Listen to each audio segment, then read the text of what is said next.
우리는 오늘 누트비 비트겐슈타인이라는 20세기 거장의 철학을 통해 종교의 언어가 우리의 삶에서 어떤 의미를 가지는지 탐구할 종교 철학자입니다. 고등학교를 졸업한 일반인 청중 여러분께 복잡한 철학 개념들을 최대한 쉽고 흥미롭게 풀어 설명해 드리겠습니다.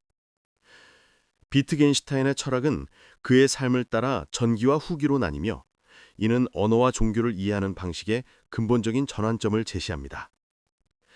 초기 비트겐슈타인은 저서 논리철학 논고를 통해 세계를 명확하게 구분하려 했습니다. 그는 사실을 묘사하는 과학적 언어의 영역을 명확히 규정했으며 이는 논리적으로 검증 가능하고 말할 수 있는 영역이었습니다. 그러나 윤리, 미학, 그리고 종교와 같은 가치에 관한 것들은 논리적 언어로 포착할 수 없는, 말할 수 없는 신비로운 영역으로 분류했습니다. 그는 말할 수 있는 것에 대해서는 명확히 말해야 하고 말할 수 없는 것에 대해서는 침묵해야 한다는 결론을 내렸는데 이는 종교적 진술이 객관적 사실이 아님을 선언함으로써 종교를 과학적 논쟁의 영역에서 분리시킨 획기적인 통찰이었습니다. 하지만 비트겐슈타인은 나중에 언어의 의미를 다시 생각합니다. 후기 철학에서 그는 단어의 의미가 그것이 지시하는 본질이나 대상이 아니라 사례적 맥락 속에서 어떻게 사용, 즉 게브라우흐 되는지에 달려있다고 주장했습니다. 그는 이를 특정 공동체의 문화와 관습 속에 녹아있는 삶의 형식에 속하는 언어 게임, 즉 시프라 슈필이라고 설명합니다. 이 관점에서 볼 때 종교적 언어의 기능과 의미는 과학적 언어와는 완전히 다른 게임 규칙을 따르게 됩니다. 그렇다면 하나님이라는 단어는 어떤 방식으로 사용될까요? 비트겐슈타인은 철학자 리처드 브레이스웨이트의 일화를 통해 그 답을 제시합니다.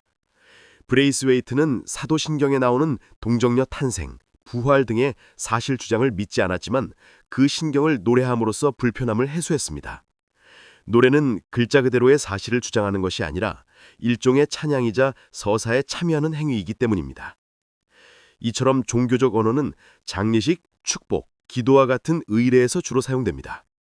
성직자가 하나님께서 당신을 보호하시기를 이라고 말할 때 이는 과학적으로 검증 가능한 초나연적 힘을 소환하는 것이 아니라 잘 지내세요라는 인사에 최고의 가치에 대한 염원을 더한 것입니다. 이는 화자가 삶의 의미와 방향을 새롭게 설정하는 개인적 몰입을 표현하는 수단이 됩니다. 결론적으로 비트겐슈타인의 후기 철학은 종교를 단순한 지적 믿음이 아니라 인간의 가장 깊은 가치와 감정을 다루며 실존 전체를 아우르는 실천적 영역으로 재정의합니다.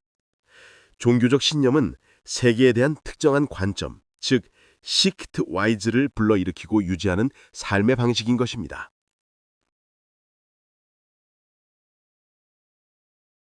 비트겐슈타인이 본 종교적 언어, 사실이 아닌 그림. 우리는 20세기 가장 위대한 철학자 중 한 명인 루트비히 비트겐슈타인의 지혜를 빌려 종교의 언어가 우리 삶에서 어떤 놀라운 역할을 하는지 탐구할 겁니다. 복잡한 철학 개념 대신 우리 삶의 이야기처럼 쉽게 이해할 수 있도록 안내해 드릴게요. 우리는 종교적 언어가 과학 논문처럼 냉정하고 객관적인 사실에 대해 이야기한다고 생각하시나요?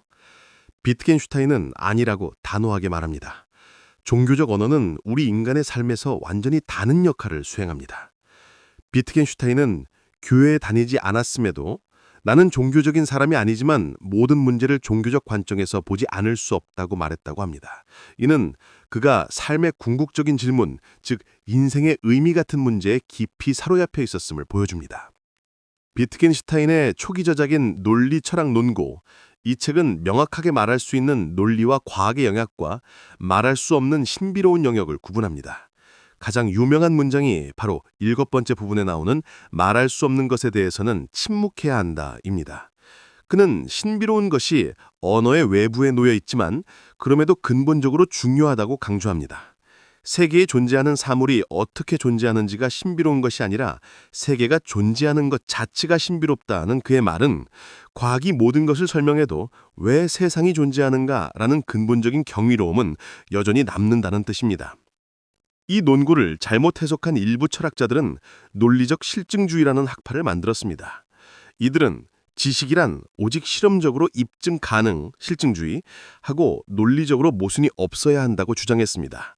문제는 이들이 비트겐슈타인이 중요하다고 본 신비로운 것이라는 이상을 완전히 없애버렸다는 것입니다.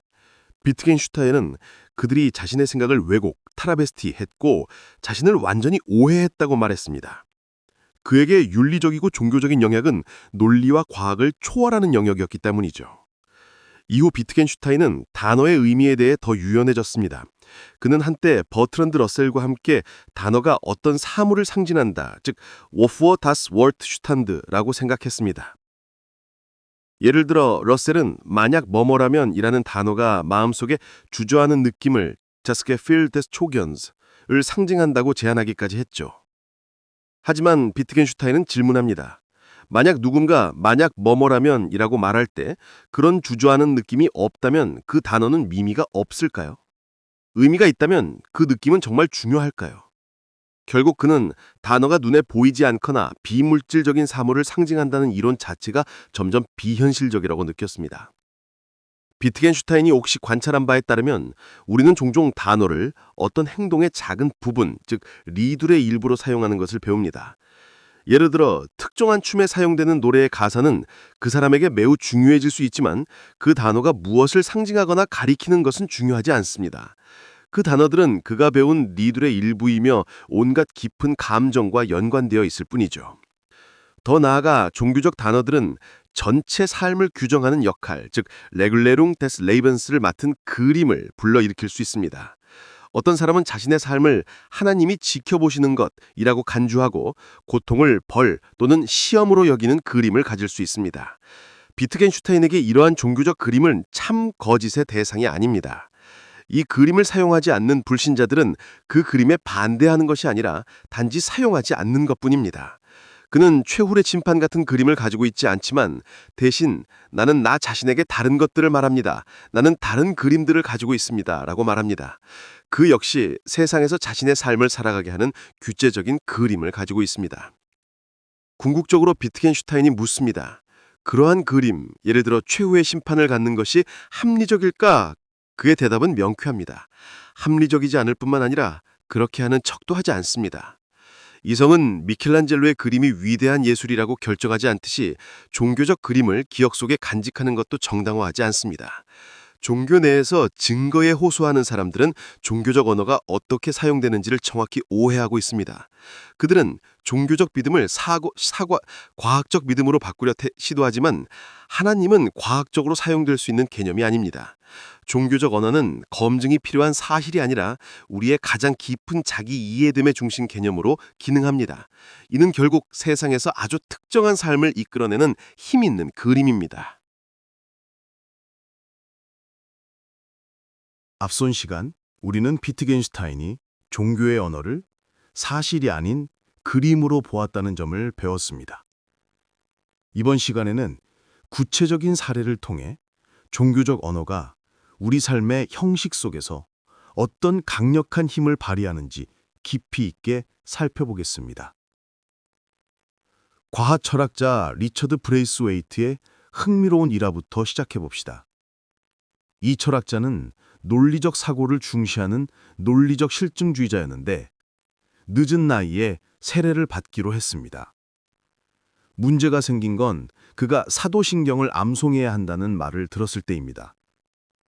사도신경에는 동정녀 탄생, 예수의 부활 등 과학적으로 증명할 수 없는 사실 주장들이 가득했습니다. 그는 이 사실들을 믿지 않았기 때문에 매우 불편했습니다. 그때 누군가 그에게 원한다면 사도신경을 노래해도 된다고 말해줍니다. 브레이스웨이트는 실제로 노래를 불렀고 마음이 편안해졌습니다. 우리가 노래나 이야기를 들을 때 그 내용을 문자 그대로의 사실로 믿지 않아도 괜찮습니다. 사도신경을 암송하는 중요한 목적은 이상한 신념 목록을 제시하는 것이 아니라 하나님을 찬양하고 개인적인 몰입, 페르존니어 베토로픈 하이트를 표현하는 데 있기 때문입니다.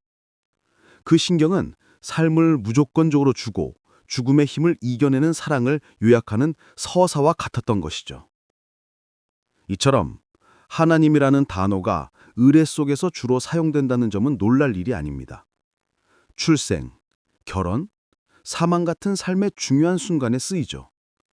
성직자가 헤어지면서 하나님께서 당신을 보호하시기를 이라고 말할 때 이는 하늘에서 행운을 내려줄 위대한 초자연적 영, 슈퍼나투르리현 가이스트를 소환하는 것이 아닐 가능성이 큽니다.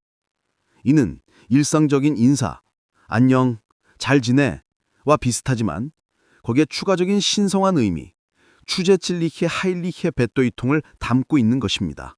그 의미는 바로 당신이 지금 하고 있는 행위를 당신의 삶의 가장 큰 의미와 가치에 연결시키는 것입니다. 즉, 당신의 가장 깊은 모든 가치가 실현되고 가장 깊은 소망이 이루어지기를 바라며 당신이 두려워하는 모든 것이 멀리 떠나기를 바랍니다라는 힘을 지닌 소망을 전달하는 것입니다. 타인의 진심 어린 소망은 고난 속에서 우리에게 용기와 격려를 주지 않습니까? 축복이나 장례식 같은 의례를 보면 종교적 언어의 역할이 더욱 명확해집니다. 새집이나 아기를 축복해달라는 요청은 표면적으로는 마법적인 아군을 막으려는 것처럼 보일 수 있지만 더 깊은 차원에서는 새로운 경험과 기회가 풍요롭고 유익하게 실현되기를 바라는 희망을 담고 있습니다. 이는 그 기회를 통해 우리가 자신의 목표와 가치를 되돌아보고 새로운 헌신을 다지도록 격려하는 행위입니다. 성직자는 장례식에서 고인이 천국에 갈 확률이 몇 %인지 같은 신학적 사실을 보고하지 않습니다. 오히려 성직자들은 망자에 대한 감사를 불러일으키고 유가족을 컴포트하고 안심시키고 격려합니다. 그들은 이별을 받아들이도록 돕고 고인이 삶에서 구현하던 가치로 유가족의 시선을 돌리게 합니다. 성직자들은 사후세계에 대한 구체적인 사실이 아니라 가장 깊은 인간의 감정을 다루며 사람들이 죽음, 상실, 슬픔을 극복하기 위한 자신만의 내면의 길, 아이에게는 인내론 100을 찾도록 돕습니다. 죽음 앞에서 많은 사람이 느끼는 것은 격정적인 내면성과 객관적인 불확실성이 결합된 상태입니다. 이런 맥락에서 객관적인 것, 즉 단순히 생물학적 사실이나 유전적 결함을 암송하는 것은 우리의 1차 관심사가 아닙니다. 우리가 먼저 다루어야 할 것은 주관적인 질문, 즉 이러한 사건, 즉 죽음에 어떻게 마주하고 반응할 것인가 하는 것입니다. 이 지점에서 우리는 모두 스스로 해결해야 하는 홀로선 존재이며 이 하나의 삶에서 새로운 발견과 헌신에 도전받고 있습니다. 종교의 언어는 바로 이 가장 깊은 주관적 영역에 침투하여 우리가 삶의 모든 경험에 의미를 부여하고 용기와 희망을 발견하도록 이끄는 강력한 실천적 도구입니다. 우리는 현대 철학의 거장 루트비 비트겐슈타인의 가장 흥미로운 통찰 중 하나인 마치 모모처럼 보기, seeing as 개념을 통해 종교와 신앙의 본질을 깊이 있게 이해해 볼 겁니다. 복잡한 용어는 쉽게 풀어서 설명할 테니 편안하게 함께 해주세요. 삶의 중요한 순간, 예를 들어 장례식 같은 곳에서 우리는 종교의 역할을 목격합니다. 어떤 사람은 종교적 의례를 통해 깊은 위로를 받지만 또 다른 사람은 그것을 낯설어하거나 심지어 무관심할 수도 있습니다. 비트겐슈타인은 이것이 지극히 당연한 일이라고 말합니다. 사람들은 흔히 신자와 비신자의 차이가 사후세계 같은 객관적인 사실에 대해 한쪽은 믿는다고 선택하고 다른 한쪽은 안 믿는다고 선택하는 것이라고 생각합니다. 마치 메뉴판을 보고 메뉴를 고르듯 말이죠. 하지만 그는 신자와 비신자가 서로를 전혀 이해하지 못할 가능성이 더 크다고 주장합니다. 왜냐하면 그들이 보고 있는 세상의 사실은 동일하지만 그 사실을 보는 방식 자체가 완전히 다르기 때문입니다. 비트겐슈타인은 이 차이를 설명하기 위해 수수께끼 그림의 예를 듭니다. 이 그림은 수많은 점으로 이루어져 있습니다. 두 사람이 이 그림을 봅니다.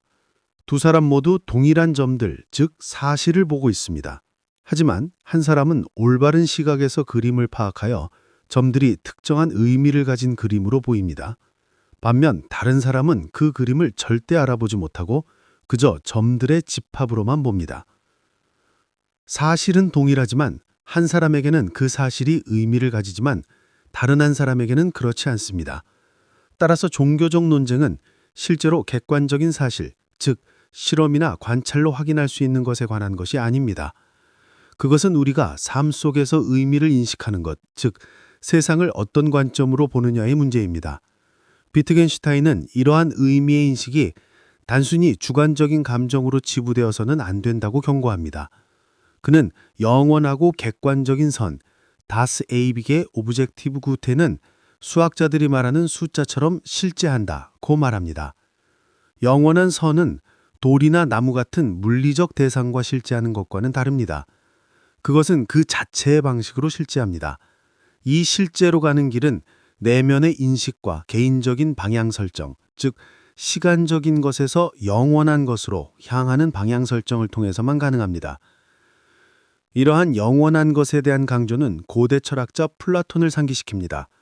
비트겐슈타인은 언어의 본질이나 근본 이념을 거부했다는 점에서 플라톤과 달랐지만 세상 너머의 절대적 가치에 대한 그의 관심은 플라톤의 유산이 여전히 남아있음을 보여줍니다. 비트겐슈타인은 플라톤과 달리 단어의 의미를 개인의 사적인 마음속 경험, 즉 내적 내용에서 찾지 않았습니다.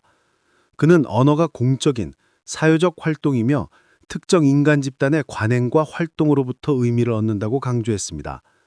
이 관점에서 보면 종교적 언어는 특정한 삶의 형식, 즉 포르멘 데스 레이벤스와 불가분의 관계에 놓여 있습니다.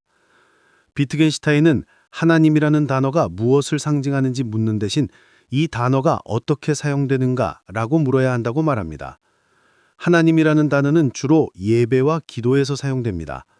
이는 고개를 숙이고 무릎을 꿇고 손을 모으고 노래하는 것과 같은 특별한 삶의 형식의 일부입니다. 이 단어는 예배 같은 활동을 중심으로 구축되고 그 활동에 의미를 부여합니다. 그것은 인간 삶에 매우 중요하게 되는 통찰의 순간을 표시합니다.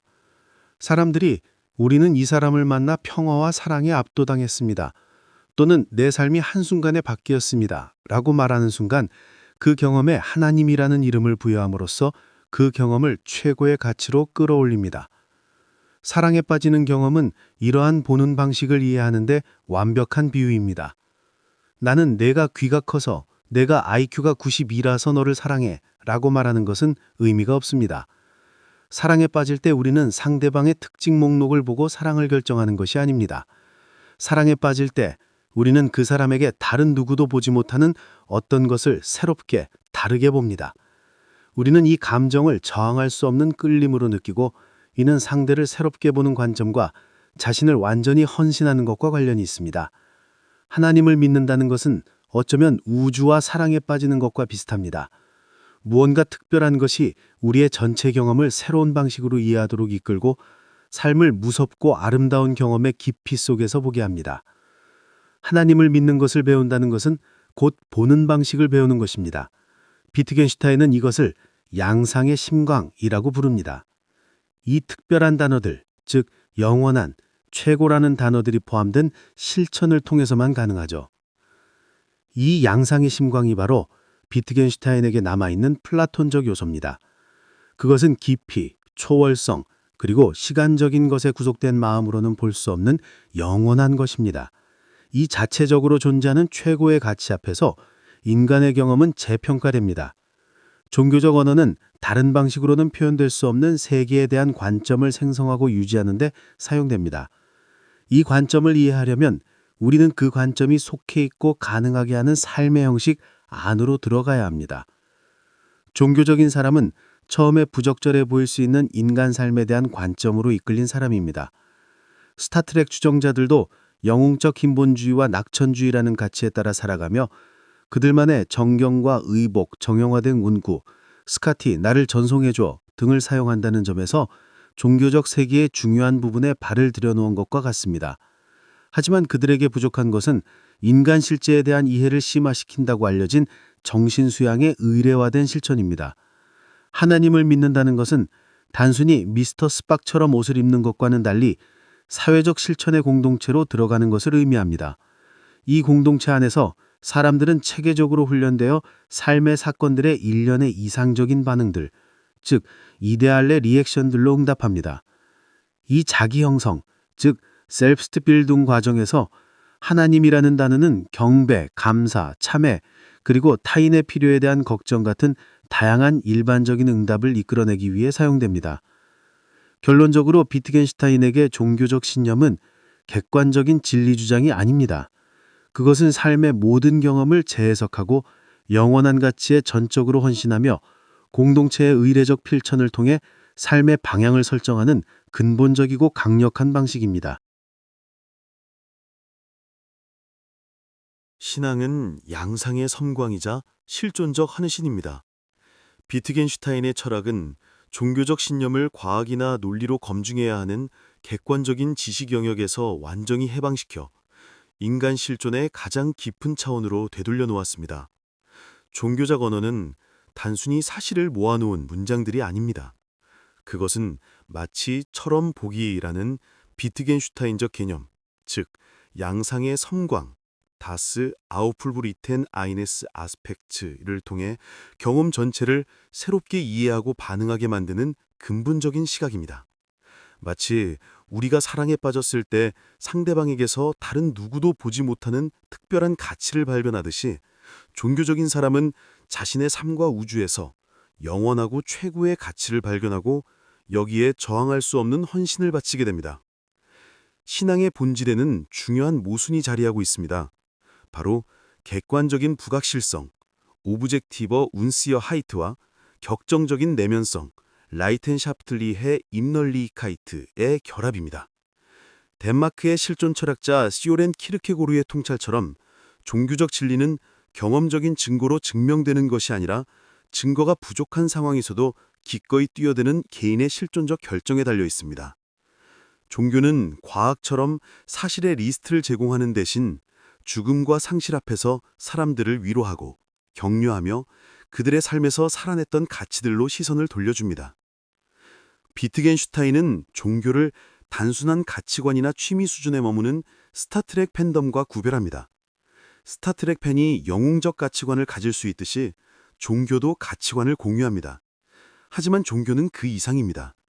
종교는 공적인 사회적 실천이며 의례화된 실천과 정신 수양을 통해 신자들을 체계적으로 훈련시킵니다. 이 훈련의 목표는 신자들이 삶의 사건들에 경배, 감사, 참회와 같은 일련의 이상적인 응답을 하도록 이끌어 자신을 자기 형성, 셀프트빌통하는 데 있습니다. 결론적으로 하나님을 믿는다는 것은 특정한 사실을 머리로 믿는 행위가 아닙니다. 그것은 최고의 가치에 향해 삶의 방향을 영원히 설정하고 그 방향에 따라 자신의 감정과 행위를 끊임없이 조율하는 실존적 헌신이자 공적인 삶의 형식 그 자체입니다. 비트겐슈타인의 분석은 종교의 본질이 말할 수 없는 깊이와 초월성에 놓여 있음을 역설하며 현대인들에게 종교적 믿음을 이해하는 가장 정직하고 인간적인 길을 제시합니다.